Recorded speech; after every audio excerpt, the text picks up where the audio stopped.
Hi, this is Joe from Screw Innovations, and I have here the SafeBox, a iPhone 5, iPhone 6, and an iPhone 7.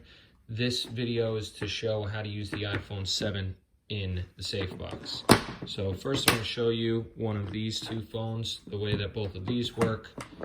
The home button will work. The problem with the iPhone 7, the home button will not work through a waterproof case.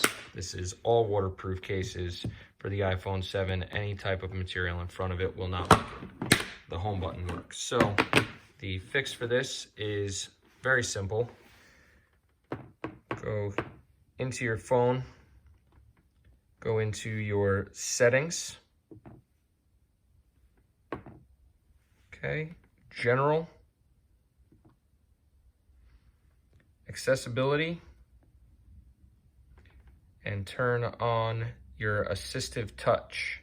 That's this right here. Turn that on and you get this little guy here. That will be your new home button. You see that there.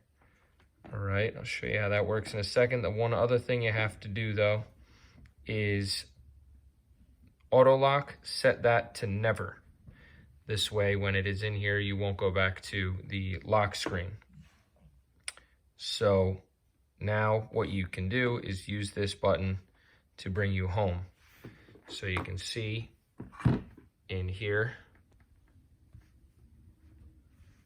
you can move that button around wherever you want on the screen. If it's in the way, move it over, and that will bring you back to your home screen. So you can go into any apps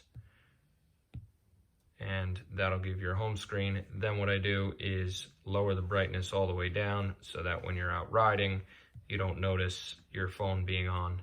And then basically to wake it back up, turn the brightness back up. And then when you go into any app, you can then go right back to your home screen, just like that. Hope this helps. If you have any other questions, please let me know.